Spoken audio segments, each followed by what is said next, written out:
Hello, everyone. My name is Aris, and I'm a principal lecturer in film and screen studies at the University of Brighton. And this is my presentation on dystopia and biopower. So this paper is more of an overview of a work in progress regarding a monograph that I'm working on the relations between utopia and biopower, which is why the scope of this paper may seem a bit too broad to some of you. So my point is that there is surprisingly very little existing research in this area and the relations between utopia and biopower. And one of my arguments is that there needs to be much more of a cross-fertilization between utopian studies and studies on biopolitics. So the importance in biopolitics in Utopia and in Dystopia is fundamental to the genres. It's one of my arguments, since the purpose of Utopia as a type of writing is precisely to describe an ideal state, and some of the recurring issues that the text engages with are specifically issues of biopolitical governance. So some characteristic examples would be concerns about the health and fitness of the citizens in the service of the state, or the importance of procreation and reproduction, different attitudes to childhood, to aging and retirement, and perhaps more fundamentally, the management of the population in the utopian state. Now, in a dystopia, on the other hand, the same issues become sources of anxiety for the author or the character, or they serve as means of manipulation and control of individuals and the population of the utopia or the dystopian state. So biopower is important to these genres at a very fundamental and generic level, and this, which is one of the arguments I'm making. And another one is that during the period of modernity, the topos of utopia, that space that topos signifies, becomes increasingly less a sort of outer space and refers more to inner space. So the genre witnesses a gradual transition whereby concerns regarding the management of territorial space give way to an increasing interest in monitoring, managing and manipulating corporeal space. So a transition from geopolitics to biopolitics, as it were. Now, before proceeding any further, perhaps it's useful to introduce biopower and biopolitics for those of you who are not familiar with the concept and the way in which it has been theorized by Michel Foucault, but also other theorists like Giorgio Agamben, Nicholas Rose, Judith Butler, and so on. So the term biopower refers, according to Foucault, to a new form of control that emerges gradually from the Renaissance onwards and is characteristic of modernity. In his account, Foucault suggests that pre-modern power relied more about the use of coercion, of violence, of fear, of torture, of the threat of death that was exercised by the sovereign, who had the right to decide over the life or the death of their subjects. This is what Foucault refers to as thanatopolitics, the politics of death, thanatos meaning death in Greek. So this is a form of power that is much more aggressive and violent and repressive, and it would seem to be at odds with the project of modernity, whose rhetoric of progress and freedom, equality, enlightenment, and so on would seem incongruent with this type of power. Thanatopolitics still persists in the modern state, regardless of that, but it is only the counterpart of another type of power that gradually emerges during modernity. One that is more benign as a power, but at the same time doesn't make it any less effective. So it is a power, and I'm quoting from Foucault here, a power that exerts positive influence on life, that endeavors to administer, optimize, and multiply it, subjecting it to precise controls and comprehensive regulations. So there are some specific historical developments that take place during the 18th century that Foucault identifies as formative to the emergence of biopower, and these are first, policies of intervention in birth rates and public hygiene. Then second, management of epidemics and common diseases. The third is measures to coordinate medical care. And finally, mechanisms of insurance for accidents and old age. So these are all instances of a power that is described by Foucault, and I quote again, a power that is situated and exercised at the level of life, the species, the race, and the large-scale phenomena of population. So biopower emerges during modernity at a moment when, as Paul Rabinow and Nicholas Rose describe it, the biological life of subjects enters politics and belongs entirely to the state. So the central place of biopower on dystopianism becomes obvious when bearing in mind that the two most classical archetypal 20th century dystopias epitomize these two different types of power theorized by Foucault. So according to Cornelia Klinger, George Orwell's 1984 and Aldous Huxley's Brave New World are two dystopian texts that create this sort of states that operate in terms of these two types of power, thanatopolitics and biopower respectively. As she points out, and I quote here, Orwell and Huxley portray two different types of or stages of human domination over human beings. So Orwell's novel 1984 relies on thanatopolitics. The state controls its citizens through fear, through threat, death, torture, and so on. There is allegedly an ongoing, never-ending war that is sometimes with Eurasia, some other times with East Asia. So it exemplifies the ancient strategy of sovereign rule based on the oppression of life, not on its preservation. And this happens through the constructions of guilt under the permanent threat of capital punishment. Brave New World, on the other hand, is a biopolitical dystopia because citizens in the New World State are not born, but they are genetically engineered through the use of biotechnology, and every citizen is happy because of psychological conditioning, but also the use of a drug named soma that has this sort of euphoric effect. So in this sense, Huxley's vision is encapsulated by the term biopolitics, according to Klinger, which Foucault employs to distinguish the stratagem of the modern nation state from ancient sovereign rule. So in his account of the emergence of biopower, Foucault identifies two dimensions to it, two different poles of development, as he describes them, both of which may be identified in dystopian texts, and they have a very certain place in the construction of dystopianism. So the first one focuses on the material body of the individual, and the second one on the social body of the population. The first dimension emerges in the 17th century, and it refers to what Foucault describes as the anatomopolitics of the human body. And this is a power, where the human body is perceived, and I quote, as a machine. So it's disciplining, the optimization of its capabilities, the extortion of its forces, the parallel increase of its usefulness and its docility, its integration into systems of efficient and economic controls. So this is a perception of the human body that is very much determined by the contemporary paradigm of materialism and its view of the body as, and I quote from Andreas Huyssen, a machine composed by a series of distinct mechanically moving parts, unquote. This is a perception of the human body that was established by seminal texts of the time, such as the French text titled L'Homme Machine, the Man Machine. It was written by the physician Julien de la Mettrie and published in 1747, where de la Mettrie claims that humans are, and I quote again, a self-winding machine, a living representation of perpetual motion. Now, when it comes to utopian and dystopian writing, a very relevant example here would be the eugenic utopia of the late Victorian and the Edwardian period, so late 19th, early 20th century. This is a period that witnesses a resurgence of interest in utopian writings, in a revival of the genre in popular fiction, which is distinguished from previous iterations of utopianism precisely in its interests of ideas of racial purity and the centrality of eugenics in the ideal state. So eugenics, a movement that starts in the 1860s, led by Sir Francis Galton, who was the cousin of Charles Darwin and was interested in this sort of project of selective breeding and manipulation of human evolution for the creation of a master race.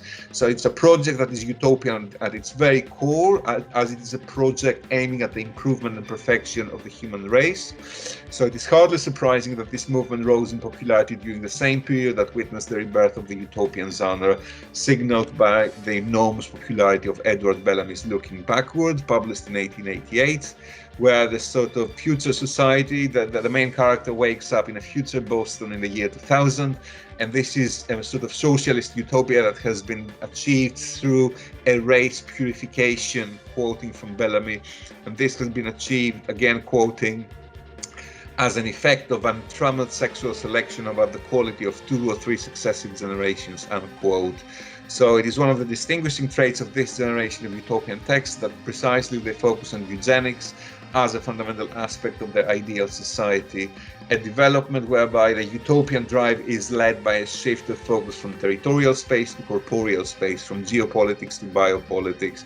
So some other examples are Samuel Butler's Erewhon from 1871, William Morris's News from Nowhere from 1890, H.G. Wells's Modern Utopia from 1905, and Charlotte Perkins Gilman's Herland from 1915 was some sort of representative examples. Obviously, eugenics reminds us of the final solution and the Holocaust. It has various also sort of scary connotations today, to say the least. But at the time, at the turn of the century, it was a trend, and you would find proponents of eugenics supportive of the movement that were coming from very, very different political orientations. So anarchists and communists and feminists and vegetarians that were sort of supporting eugenics in a way that would seem very, very strange to us today. So this is a cultural moment that sets this sort of dialectical relationship between utopian/dystopian texts and biopolitical discourses and practices such as eugenics. So what seems like a utopian premise in these early texts turns into dystopianism in later ones, such as Brave New Worlds. So this is with regard to the sort of first dimension of biopower. The second one, the second pole of development, develops during the second half of the 18th century and concentrates on what Foucault describes as the biopolitics of the population. And it focuses, quoting from Foucault again, on the species body, the body imbued with the mechanics of life and serving as the basis of the biological process. So propagation, birth and mortality, the level of health, life expectancy and longevity. So this power concentrates on enforcing not discipline like the previous one, but security. And it operates not through the exclusion, but through the management of populations. So these two different poles, the anatomopolitics of the human body and the biopolitics of the population, they converged during the 19th century, particularly during the second half, which is the period that sort of witnesses the emergence of sort of scientific discourses on evolutionism, pseudosciences like degeneration theory, sociobiology, statistics becoming an established, respectable discipline. And it's not surprising that it's during this period also when this is the sort of emergence of the eugenic utopia. Population management is clearly a major premise in these texts. It is often a major topic of debate between interlocutors in the utopian text, but it also becomes a prevalent issue in dystopianism, as we may see this trend in a very different period, the 1970s, sort of dystopian literature and film that tackled with the problem of overpopulation. It was a bit of a trend to sort of engage with this topic at the time. So films like Soylent Green, Logan's Run, or Harry Harrison's novel Make Room, Make Room. And a more recent example that is useful to us here of a biopolitical dystopia operating in terms of the sort of biopolitics of the population would be the Hunger Games series. Here you have the author of the novel, Susan Collins, who admits that the sort of socio-political overtones of the Hunger Games were very intentionally created to characterize current and past world events, including the use of hunger as a weapon to control populations. So it is a dystopia that is biopolitical in this sense because control of the population operates by interfering with their subsistence and so the sustenance and their nourishment. But it is also biopolitical because it reproduces the practices of tyrannical governments, as Collins puts it, that have used the techniques of geographical containment of certain populations. And this idea of this practice of containment of populations is very important here. So in the Society of Panem, the state where the plot of the Hunger Games is set, it is divided into different districts, each district associated with different social classes. But I want to focus on this idea of the confinement of certain types of populations, which is quite important because it leads me to introduce the second major theorist whose work is relevant to my research. And in order to introduce this theorist, I'm going to turn to another film, Alfonso Cuarón's Children of Men from 2006, which is a film set in a future society that has turned into a dystopia after 2 decades of human infertility. And its plot follows the main character, Theo, who is trying to help the refugee named Key to leave the country because she's the first woman to become pregnant after 20 years. And Sarah Trimble points out, and I quote, "The film's background coheres into a violent, uncannily familiar biopolitical order." Has become even more uncanny by now, I think. One in which camps and cages are symptoms of national lockdown and the world's homeland security justify the forcible confinement of refugees. So in Children of Men, Kirk Boyle suggests in another article, only Briton soldiers owned by viciously excluding foreigners. Children's refugees are homo sacri, homines sacri, the correct Latin, which is George Agamben's term for those whom the state refuses to recognize as political subjects. So by detaining them in internment camps, the state strips them of their rights and reduces them to their biological existence, what Agamben calls as bare life. So this is the second important theorist on biopolitics, George Agamben. His work is very important in the context of this research, particularly his theory of the homo sacer, which is a term used in ancient Roman law to refer to an individual subject whose killing is deemed to be neither homicide nor sacrifice. So it is a murder that is not given either legal or spiritual significance. So in order to elaborate on his theory of biopolitics, Agamben draws a distinction between two different types of life, using two terms that he borrows from Aristotle, so zoe and vios. So vios refer, and I quote, to the form or way of living proper to an individual or a group. It indicates a political existence, the rights of a citizen, legitimized social life. Zoe, on the other hand, refers, and I quote again, to the simple fact of living common to all living beings.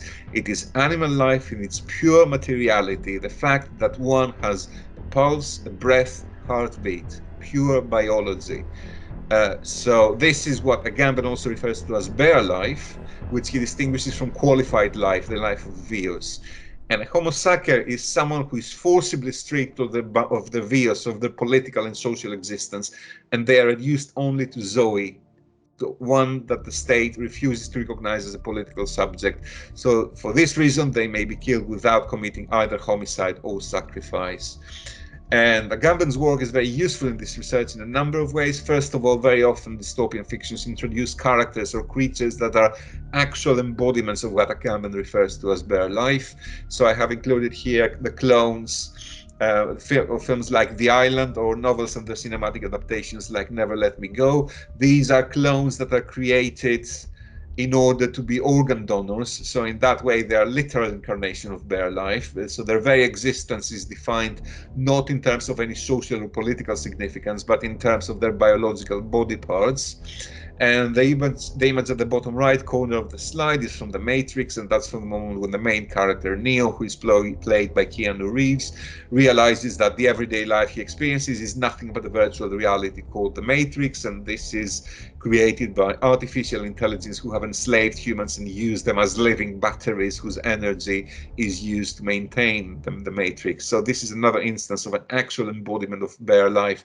Humans are reduced to their biological functions and energy. And there is another more important sense in which Agamben's work is very relevant, and it relates to his definition of biopolitics, which is, and I quote, the politicization of bare life, whereby the state maintains its power through the violent exclusion of specific individuals and populations. So dystopian fictions often pose the question of which types of individuals and populations can be reduced to the status of a homo sacer, and on what grounds. So they often turn to what Cheryl Vin describes as the fundamental division structuring the biopolitical realm, one that is between lives deemed worth living and those deemed expendable. So the question of who deserves to live and who deserves to be left to die is recurrent in dystopian fiction, but also in apocalyptic or post-apocalyptic fiction like The Walking Dead or The 100 and so on. But I have included some more examples on this slide. You may see Key from Children of Men in the bottom right corner. Then there is one image from Russell T Davies' Dystopia Years and Years, and one from Channel 4's series Humans, where the androids that are originally created to be domestic servants, they are called synths in the series, they eventually achieve sentience. And once this happens, they are treated like a different species or even a different race, and they are treated like refugees from humans. So this is more or less the sort of theoretical and generic context in which I am currently working on, and the purpose of this paper has been mainly to introduce some theories and concepts, some terms and ideas and arguments I'm working on with relation to in relation to a number of dystopian texts. Obviously, there is no time to introduce some more specific dimensions of the research, for example, the importance of different identity formations that will be discussed in separate sections or chapters, such as gender and sexuality, for example, the importance of motherhood and reproduction in relation to ideologies of patriarchy and heteronormativity. So in eugenic discourses, motherhood being seen as a service to the state. So being a mother is like being a civil servant, something very important in series like Handmaid's Tale, for example. Then the importance of race and ethnicity, particularly in the case of eugenic dystopias, then ideas of class and so on. So as I said, unfortunately, there is no time to elaborate further on these things, but I do hope you found the presentation interesting. And if you have any comments or feedback or questions, they're always welcome. So that was it for me. As I said, I hope you found it interesting, and thank you for your time.